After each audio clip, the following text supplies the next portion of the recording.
Joy, I didn't come to your studio to audition for your approval. I came to talk about the widow in Sulphur, still sleeping under a blue tarp, while Washington argues about optics. You want noise? I'll give you silence, the kind that gets roofs nailed down before the next storm hits. Measure your morality by results, not decibels, and maybe we'll all sleep drier tonight. The automatic doors of the ABC building on West 67th Street slid open with a soft whoosh, and Senator John Kennedy stepped into the lobby like a man walking into a church social back home in Madisonville. He wore a Navy suit that had seen 100 committee hearings, a crisp white shirt, and a tie the color of the Louisiana sky just before a summer storm. His shoes, polished but not flashy, clicked twice against the marble floor before a young production assistant with a clipboard and a nervous smile hurried over. "Senator Kennedy, right this way, sir. We're running on schedule."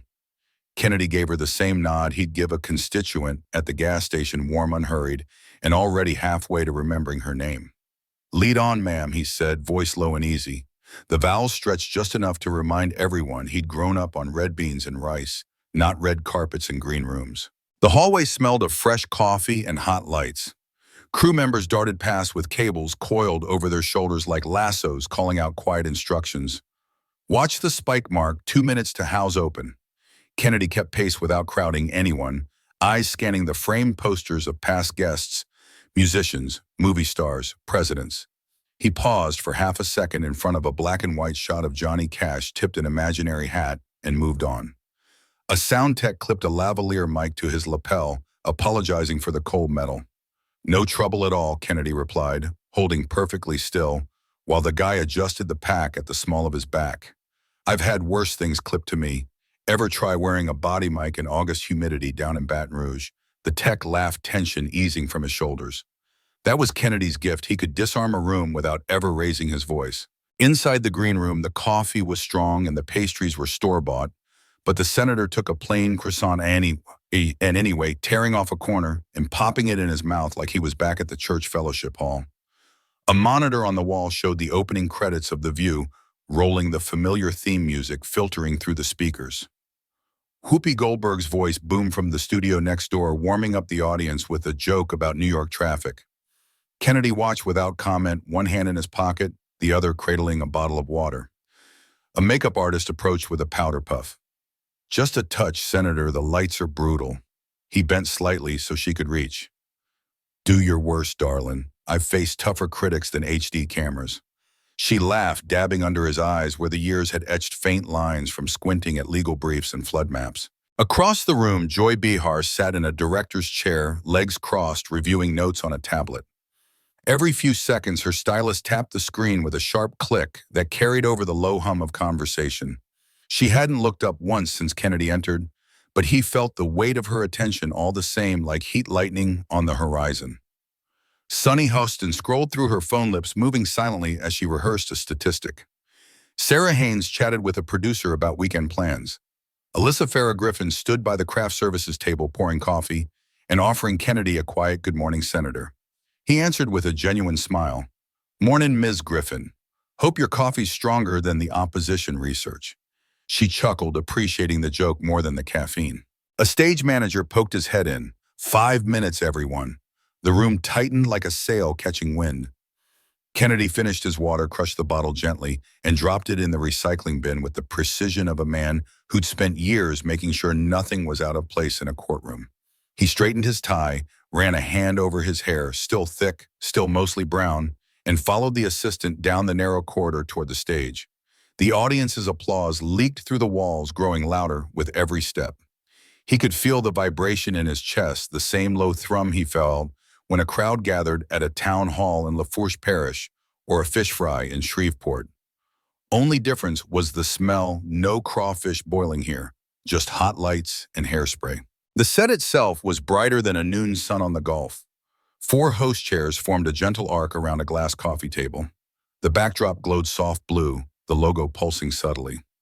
Kennedy's guest seat sat stage left, angled just enough to face both the panel and the audience. He took it all in without staring, cataloging exits and sightlines the way he'd learned to do in law school. Never know when you might need to find the door. Whoopi Goldberg spotted him first and broke into a wide grin. There he is, Louisiana's favorite son. The audience cheered louder. Kennedy raised a hand in acknowledgement, not a wave, just a simple lift of the palm that said thank you without begging for more. He shook hands with each host as he made his way down the line. Whoopi's grip was firm, her eyes kind. Welcome to the hot seat, Senator. Sonny's handshake was quick, professional. Sarah's was warm, lingering half a second longer than necessary, the way people do when they're genuinely glad to meet you. Alyssa offered a respectful nod along with her hand. And then Joy. She stayed seated, unusual but not unheard of. Her smile was there technically, but it stopped at the corners of her mouth. Senator, she said, extending her hand without rising. Kennedy took it gentle but steady. Ms. Behar, pleasure. The exchange lasted 2 seconds, maybe 3, but it carried the faint crackle of static before a thunderstorm. Kennedy settled into the guest chair, crossing one leg over the other, hands resting easy on his thighs. The lights were hot, but he didn't blink. Whoopi kicked things off with the practiced rhythm of someone who'd done this 1,000 times. Senator John Kennedy, everybody. From the bayous to the Senate floor, this man has seen it all. More applause. Kennedy waited for it to crest and fade before speaking. Well, I don't know about seen it all, Whoopi. Still waiting on my first ride in a Mardi Gras float shaped like a crawfish. Laughter rippled through the crowd, genuine and relaxed. The early minutes flowed like a lazy river, questions about hurricane recovery, small business relief, the price of shrimp. Kennedy answered in short paragraphs, each one anchored by a number or a name. We secured $1.2 billion for coastal restoration last session. That's not rhetoric, that's levies. The audience nodded along, some taking notes on their phones. Sarah leaned in. You're known for plain talk in a town full of spin. How do you stay grounded? Kennedy considered the question the way a carpenter eyes a piece of wood before cutting. I go home every chance I get. Sit on the porch with my wife, listen to the cicadas, remember who I work for. Washington's a long way from Madisonville, but the people aren't. Whoopi laughed. I bet they remind you real quick if you forget. Quicker than a mosquito on a bare ankle, Kennedy shot back, and the room laughed again. Behind the easy banner, the control room hummed. Directors watched multiple feeds ready to punch up reaction shots. Sound engineers tweaked levels as Kennedy's baritone rolled out rich and unhurried. In the audience, a woman from Baton Rouge clutched a photo of her flooded-out home, hoping for a moment to thank the senator for the relief check that let her rebuild. A college student from New Orleans, Liv, tweeted every quote, captioning them with heart emojis. The energy was warm, expectant, the kind that makes producers smile and think ratings gold. Joy Behar had been quiet, unusually so. Her stylus lay still, now tablet forgotten in her lap. She watched Kennedy the way a chess player studies an opponent who's just made an unexpected move. Every time Whoopi or Sonny asked a question, Joy's eyes flicked to the monitor, showing the teleprompter, then back to the senator. Her silence wasn't disinterest. It was the coiled stillness of a hunter waiting for the perfect shot. The other hosts felt it too. Sonny's questions grew a touch more pointed, testing the water. Sarah glanced at the clock. Alyssa sipped her coffee and said nothing. A commercial break loomed. Makeup artists swooped in with powder and lip gloss. Kennedy declined a touch-up with a polite shake of the head. I'm good, thank you. A production assistant handed him a fresh bottle of water. He twisted the cap, took a sip, and set it on the coaster with care. The audience stretched, chatted, checked phones. Someone in the third row whispered to her friend, he's even nicer in person. Kennedy overheard, gave a small nod, and went back to listening to Whoopi recount a story about her grandkids. The break ended, lights brightened, the countdown began, 10-9-8. Whoopi transitioned smoothly. We're back with Senator John Kennedy talking about what it takes to get things done in a divided Washington. The audience settled. Kennedy leaned forward slightly, ready for the next question. Joy Behar uncrossed her legs, placed both feet flat on the floor, and opened her mouth to speak. The temperature in the studio didn't change, but everyone felt the shift all the same, like the moment before the first raindrop hits the tin roof back home.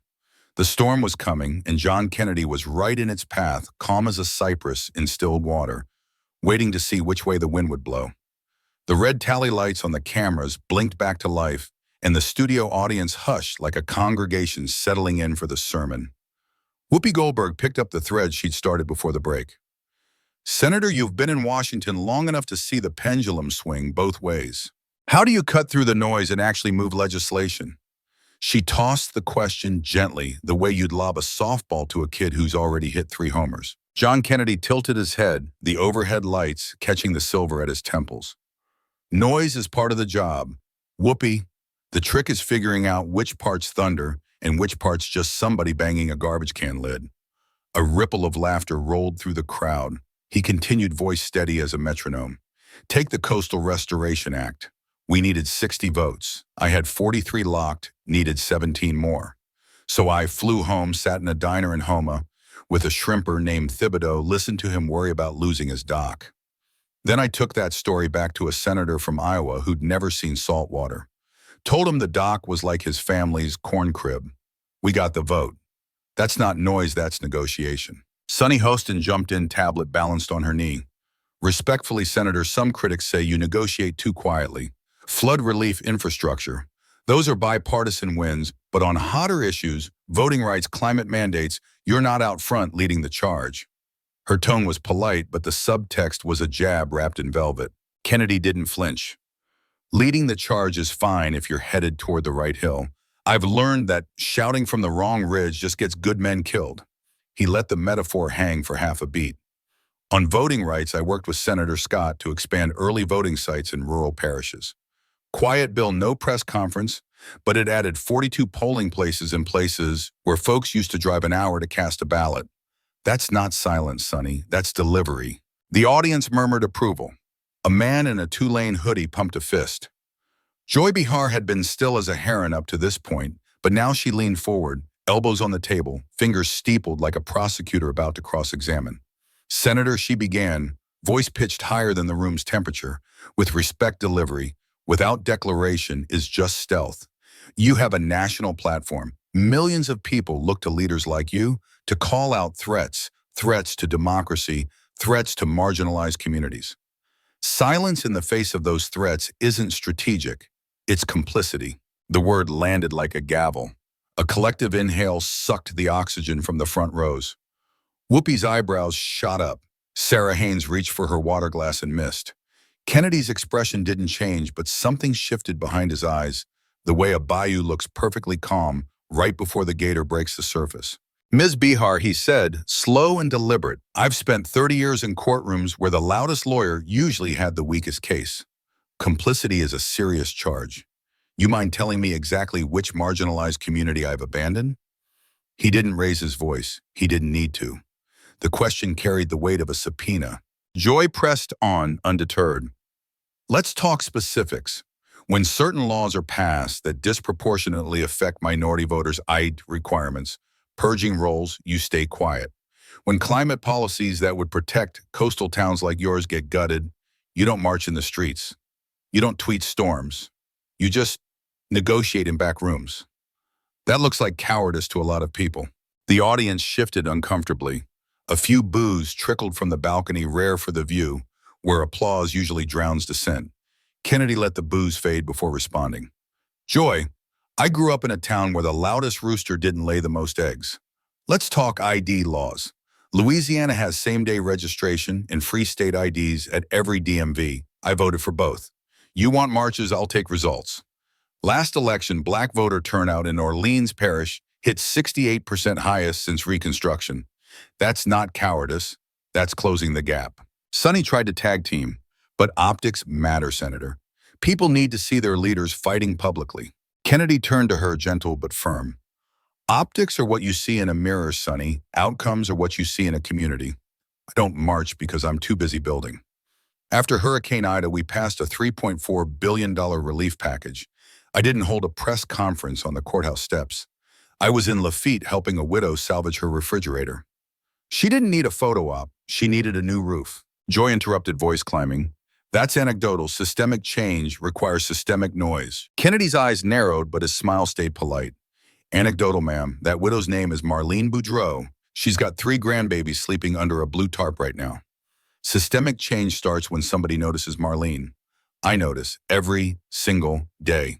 The audience erupted, standing ovation territory. Whoopi tried to regain control. Okay, let's take a breath. But Joy was already reloading. You dodged the big moral question, Senator. When history looks back, it won't remember the quiet deals. It'll remember who stood up and shouted. Kennedy leaned forward, elbows on knees, voice dropping to conversation level. History's a tough critic, Joy.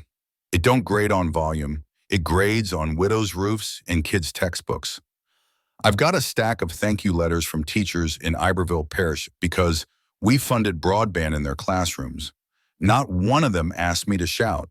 They asked me to show up. And I did. Sarah Haynes finally found her voice. Senator, how do you decide which battles are worth the public fight? He considered her earnest face.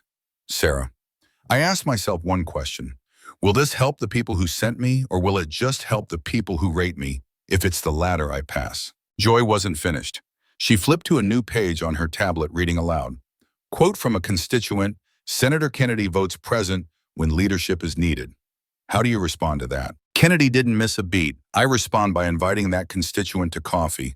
We'll sit at CC's on Veterans Boulevard and I'll show him the flood maps I fought to fund. Then I'll ask him which vote he'd rather have, a press release or a levy. The crowd roared again. A chant started in the back, Kennedy, Kennedy, and spread like wildfire. Joy's face flushed the color of a boiled crawfish.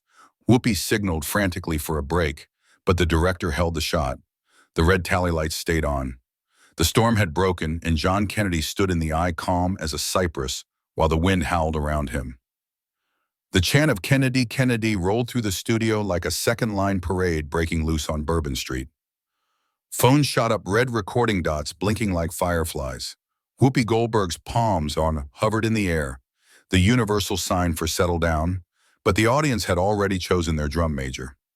Joy Behar sat rigid, tablet, forgotten lips pressed into a thin line that looked painful.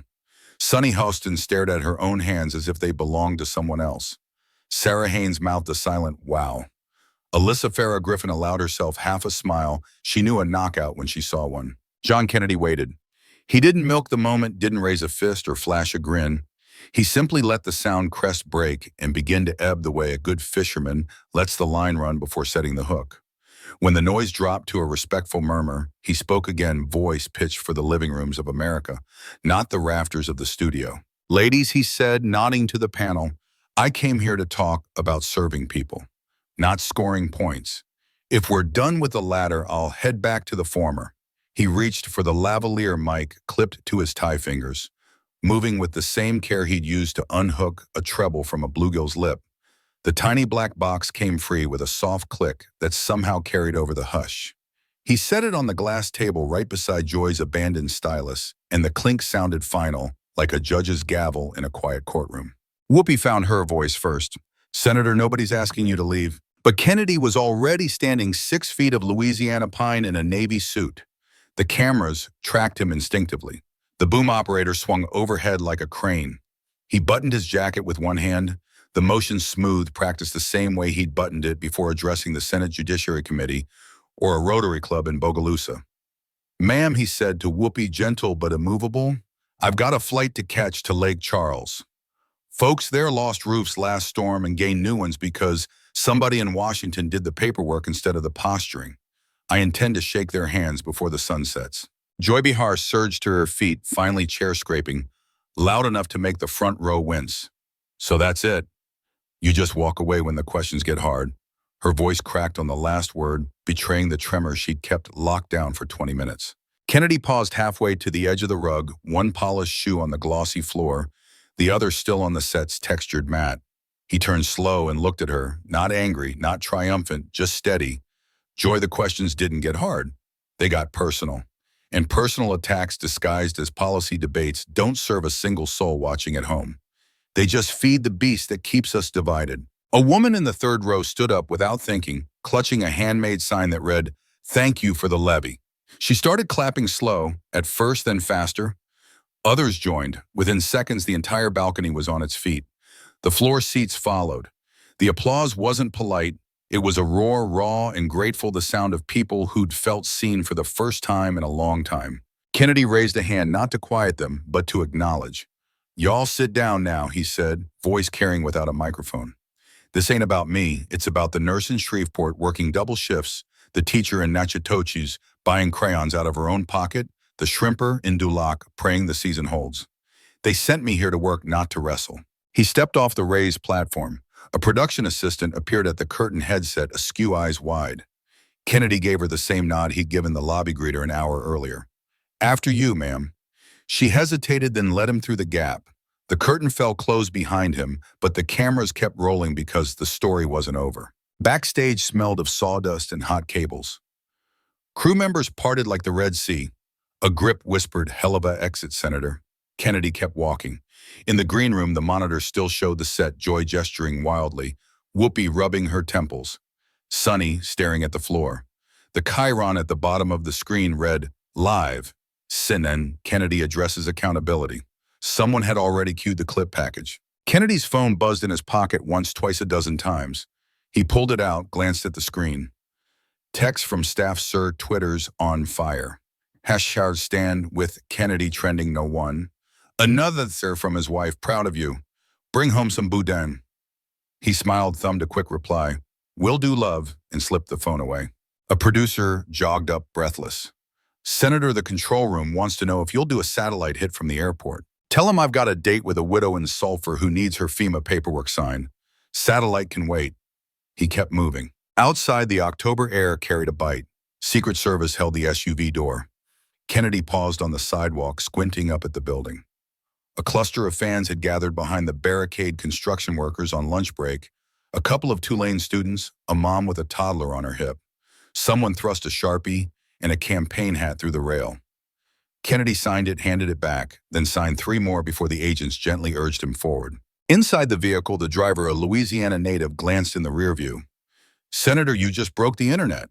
Kennedy buckled his seatbelt. "Son, the internet breaks itself every 5 minutes. I'm more worried about the levee on Calcasieu Parish holding through the next front." The SUV pulled away from the curb. Behind them, the studio's glass doors reflected the chaos, reporters sprinting phones, live streaming, a junior producer yelling into a headset. Within 30 minutes, the clip of Kennedy removing the mic had 1.2 million views. By the time the plane lifted off from Teterboro, it was 10 million. By the time he landed in Lake Charles, every major network led with it. In Louisiana, the response was immediate and visceral. A diner in Lafayette put his face on the specials board, "Kennedy Combo. Grits, Grit, and Grace, $9.99. A high school marching band in Baton Rouge rewrote their fight song to include the line, "He walked off the stage, but he never walked away." Church marquees flipped their letters, "Actions. Words, Senator 316. Back in New York, the fallout was surgical. Advertisers, 3 national brands issued statements by 4:30 p.m., distancing themselves from the episode. The network's crisis team convened in a conference room that smelled of panic and dry erase markers. Joy Behar's publicist redrafted a statement that walked the tightrope between contrition and defiance. It landed at 7:12 p.m. "I stand by the importance of asking tough questions. I regret the conversation became heated. Social media tore it apart in 11 minutes. Meanwhile, in a cinder block FEMA trailer outside Sulphur, Marlene Boudreau, the widow Kennedy had mentioned, watched the clip on her neighbor's phone. When he stepped off the plane 2 hours later, she was waiting at the airport fence, blue tarp folded neatly in her arms like a battle flag. Kennedy spotted her, walk straight over, and took the tarp. "Ma'am, this belongs on a roof, not in a trailer." He handed it to an aide with instructions to get a crew out at dawn. The next morning, cable news ran split screen, left side Joy Behar on a competing morning show, deflecting, right side Kennedy in jeans and work boots, hammering shingles alongside volunteers. The chyron read simply, "Words versus work." By week's end, the hashtag #StandWithKennedy had generated 87 million impressions. A GoFundMe started by a Shreveport teacher to buy school supplies in his name hit $400,000. The View announced an indefinite format review. Joy took a previously scheduled vacation that stretched into a leave of absence. Kennedy never commented publicly again.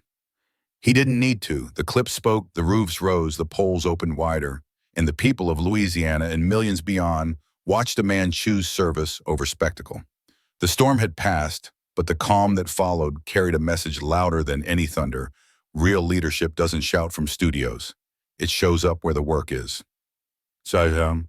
Chapter 4, The Lesson and the Legacy. The clip had been viewed 200 million times by the time the first frost dusted the cane fields outside New Iberia, but John Kennedy still rose before the sun, same as always.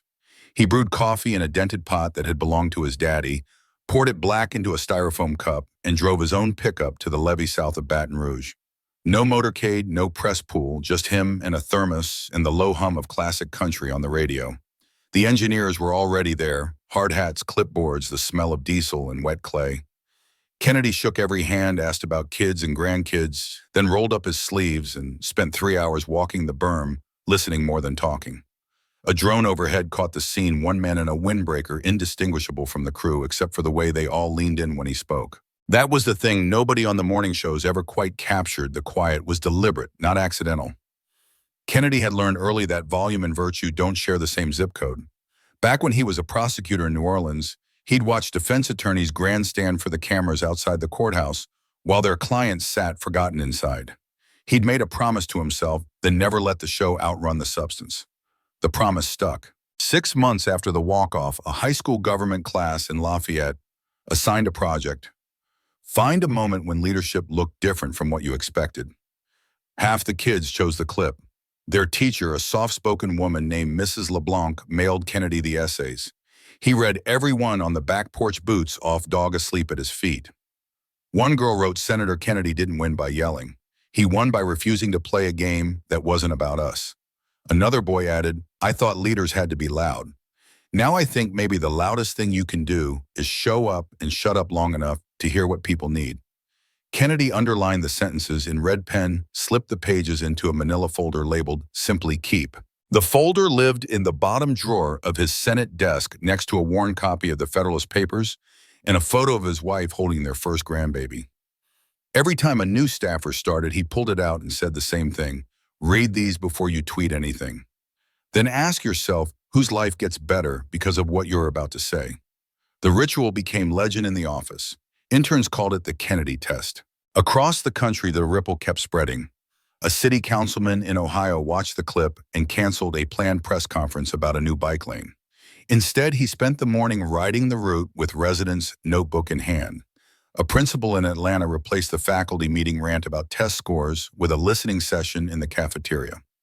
A nurse in Oregon started a quiet shift initiative. Every employee got 1 hour a week to work without interruption on the tasks that mattered most to patients.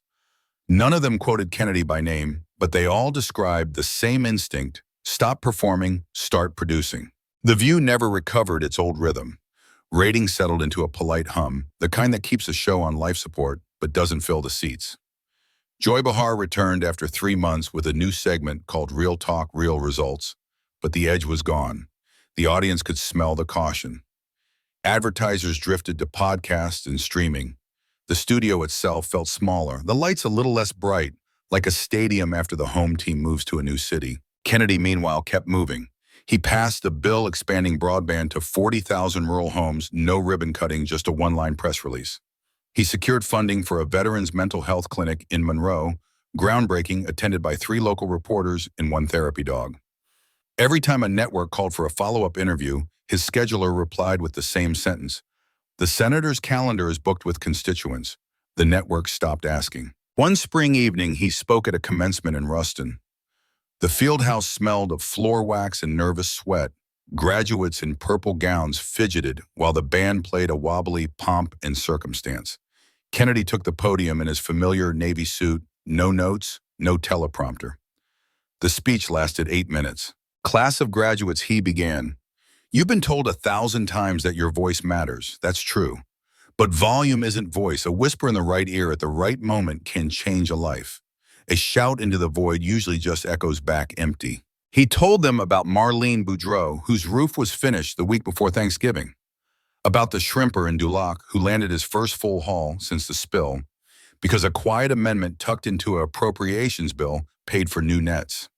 About the nurse in Shreveport who used her quiet shift hour to sit with a dying veteran so he wouldn't pass alone. Leadership, he said, isn't a microphone, it's a toolbox. Sometimes the tool is a hammer, loud, fast, necessary. Most times it's a level, quiet, steady, making sure the foundation doesn't shift when nobody's looking. The gym erupted anyway because kids understand fairness even when adults forget. Kennedy stepped down, shook the principal's hand, and slipped out the side door before the receiving line formed. Outside, the Louisiana dusk smelled of magnolia and distant rain. He climbed into his pickup, rolled the window down, and let Waylon Jennings sing him home. Years later, when historians rank the moments that shaped American political discourse in the early 21st century, the walk-off ranked higher than any State of the Union soundbite. Not because it was dramatic, though it was, but because it was diagnostic. It exposed the difference between performance and purpose with surgical clarity. Textbooks called it the Kennedy moment. Students just called it the day a grown-up refused to play pretend on national television. The lesson distilled into 3 sentences every Louisiana 8th grader could recite. 1. Measure twice, cut once. 2. Speak when it helps, shut up when it doesn't. 3. Never confuse the stage for the worksite. Kennedy never hung a plaque, never wrote a memoir, never monetized the moment. He just kept the manila folder added to it steadily. Letters from kids who started food pantries, from mayors who fixed potholes instead of holding press conferences, from a widow in Sulphur who sent a Christmas card every year with a single line, "Roof still holding, sir." One December morning and a decade after the walk-off, he retired. No farewell tour, no tearful floor speech. He simply cleaned out his desk, left the folder for the next senator, and drove home to Madisonville. The local paper ran a photo Kennedy on his porch, coffee in hand dog at his feet, watching the sun come up over the Chifuncta River. The caption read, "He came, he served, he went home." That night, a freshman from Lafayette who'd once written an essay in Mrs. LeBlanc's class stood on the same Senate floor. She was nervous, voice shaking, but she opened her remarks with the 3 sentences every Louisiana kid knew by heart. When she finished, the chamber, half empty, half asleep, gave her the longest ovation of the session. Somewhere along the river, John Kennedy heard about it on the radio. He smiled, turned the dial to classic country, and let Waylon take the wheel. The lesson wasn't his anymore. It belonged to the kids who watched a man choose the toolbox over the microphone and decided to build something that would last.